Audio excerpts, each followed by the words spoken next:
My own brothers died tragically as well, truth be told.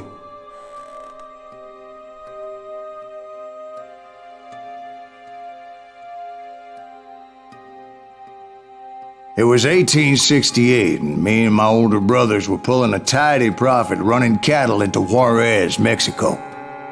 One night after my brothers retired for the evening, I found a little poker game in a cantina with a couple of cowboys. And I just couldn't lose. I even won an old Spanish coin that had to be 100 years old. Well, I was mighty pleased with myself the next morning as my brothers and I rode for Texas. But before we crossed the border, those cowboys caught up with us. It was Johnny Ringo, Roscoe Bob Bryant, and another asshole named Jim. They wanted their money back and everything else we had, including our lives, as those boys didn't want us coming for them later. Bob put that old Spanish coin in my mouth and said, "I won't have it said that I left you with nothing, boy."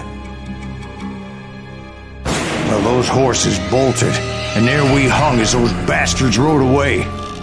The branch finally snapped under the weight of the three of us, but being my older brothers were bigger and heavier, they were already dead. And right then I swore to myself that I would avenge them. Ringo you know about, but Bob eluded me until I heard he was riding with the Wild Bunch.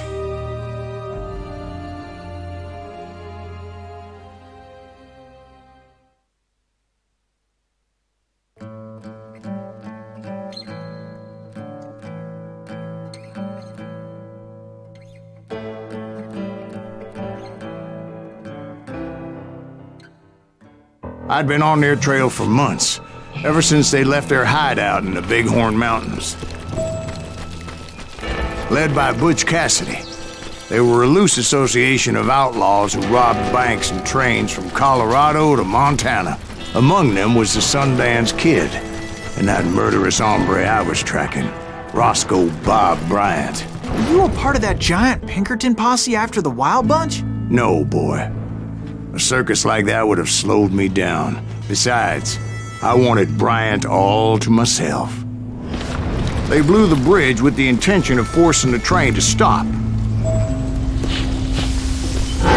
Well, I assumed the Wild Bunch was likely in the still intact part of the train high above. I was determined to make that sumbitch Bob pay for what he did to my brothers.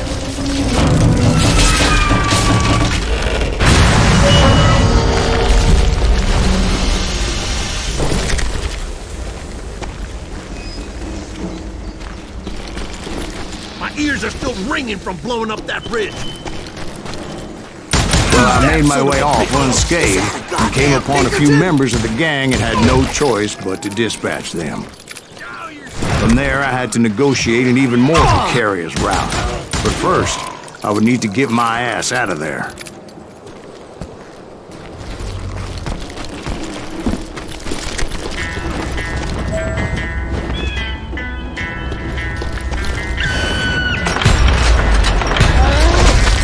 Jumped from the frying pan into the fire as the train was clearly fixing to fall.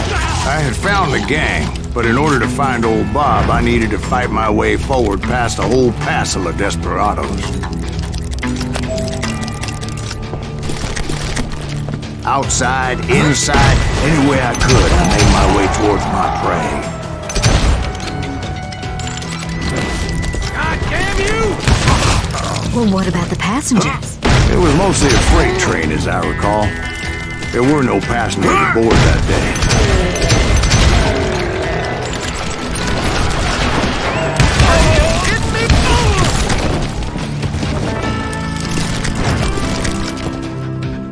As I mentioned before, I am not fond of heights, but I was too busy dodging bullets to worry about falling to my death.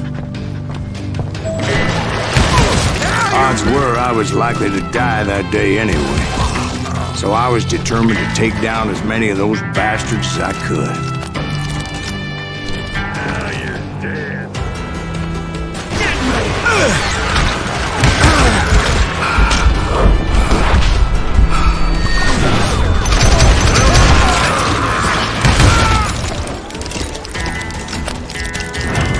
times it was like shooting ducks in a shooting gallery. The only difference is these damn ducks shot back.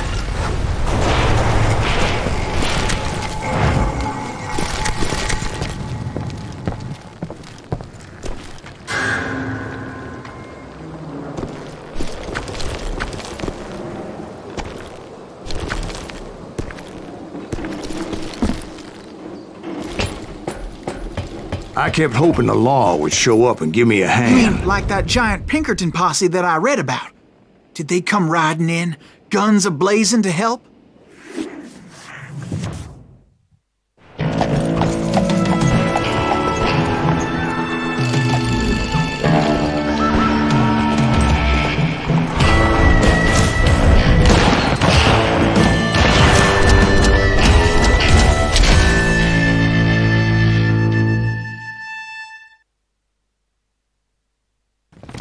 Help? From the Pinkertons? No, son. I had to fight the Wild Bunch all by my lonesome, as usual. Who the hell is that?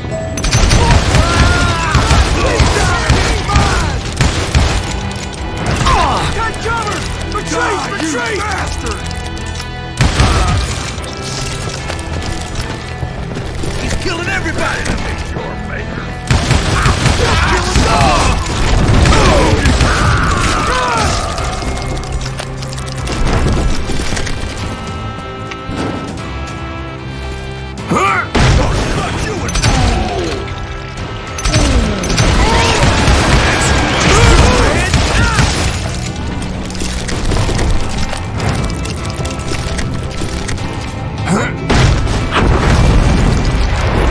Guess is those dime novels didn't portray this as it happened, did they?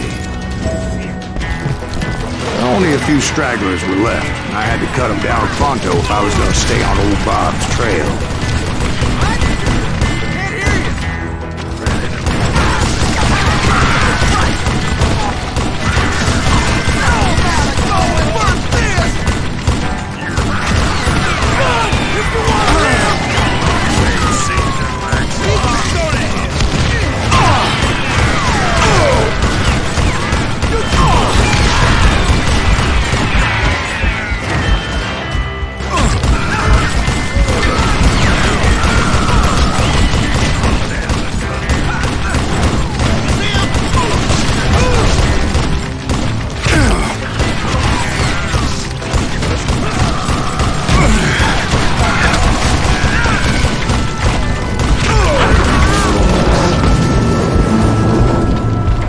Once I silenced all those guns, I went searching for my nemesis, determined to finally have my justice. But the only survivor who welcomed me was George Flat-Nosed Curry. Who was he? The fastest gun in the gang.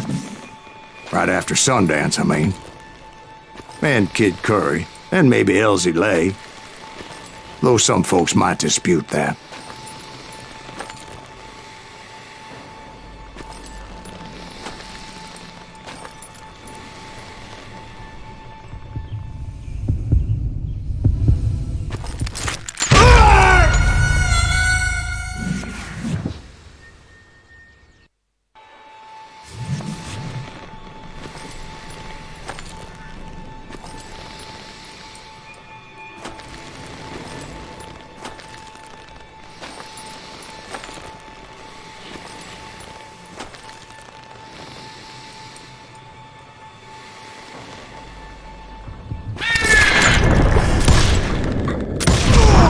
On that very same day, Butch Cassidy and the Sundance Kid decided to leave the Wild Bunch behind and decamped for South America.